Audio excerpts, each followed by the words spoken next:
Usama bin Laden ایک ایسی متنازع شخصیت ہے جس کو کچھ لوگ ہیرو سمجھتے ہیں جبکہ کچھ لوگ ان کو دہشت گرد اور ویلن قرار دیتے ہیں۔ اسامہ بن لادن 10 مارچ 1957 کو سعودی عرب کے شہر ریاض میں پیدا ہوئے۔ ان کے والد محمد بن لادن سعودی عرب کے ایک مشہور تعمیراتی تاجر تھے اور شاہی خاندان کے قریب سمجھے جاتے۔ اسامہ کی پرورش ایک امیر لیکن ایک مذہبی ماحول میں ہوئی۔ انہوں نے اپنی ابتدائی تعلیم جدہ سے ہی حاصل کی اور بعد میں کنگ عبدالعزیز یونیورسٹی میں داخلہ لیا جہاں سے وہ اسلامی نظریات کی طرف مائل ہوئے۔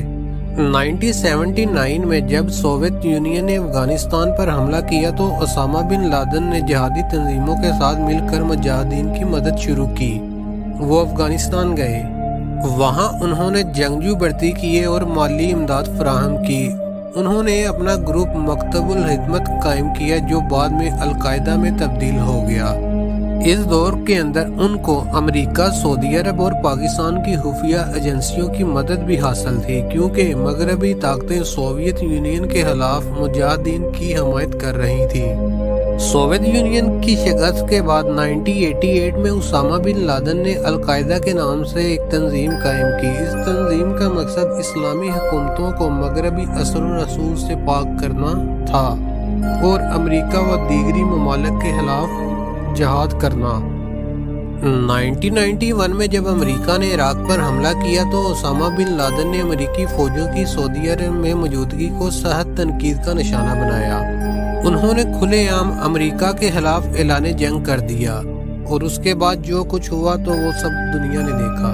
1993 میں نیو یارک میں ورلڈ ٹریڈ سینٹر پر پہلا بم دھماکہ۔ اس کے بعد 1998 میں کینیا اور تنزانیہ میں امریکی سفارت خانوں پر حملے، جس حملے کے اندر 200 سے زائد افراد ہلاک ہوئے۔ اس کے بعد سن 2000 کے اندر USS کول میں جنگی بحری جہاز پر حملہ اور سن 2001 میں 9/11 کے حملے جس میں ورلڈ ٹریڈ سینٹر اور پینٹاگون پر حملے شامل تھے جس میں تقریباً 3000 سے زائد افراد ہلاک ہوئے۔ 9/11 کے حملے کے بعد امریکہ نے القاعدہ اور طالبان کے خلاف جنگ کا آغاز کیا۔ Osama bin Laden Pakistan shift ہو گئے۔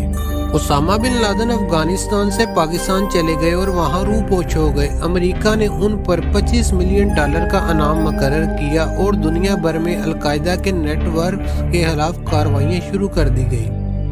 2 مئی 2011 کو امریکی نیوی سیلز نے ایبٹ آباد پاکستان میں ایک خفیہ آپریشن کیا جس میں اسامہ بن لادن کو ہلاک کر دیا گیا۔ ان کی لاش کو سمندر میں دفن کر دیا گیا تاکہ ان کی قبر کوئی مزار نہ بنا سکے۔ سوال یہ ہے کہ اسامہ بن لادن ہیرو تھے یا ویلن؟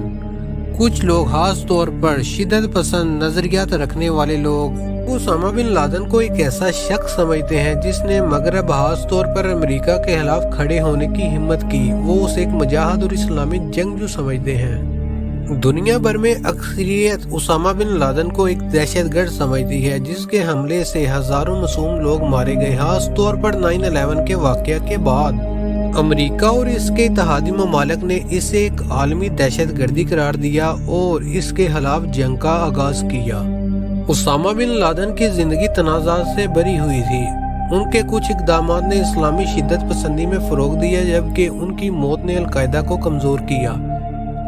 تاہم دہشت گردی کا مسئلہ اب بھی موجود ہے اور داعش جیسی تنظیمیں ان کے نظریات کو آگے لے کر چل رہی ہیں۔ امید ہے کہ آپ کو یہ ڈاکومنٹری پسند آئی ہوگی۔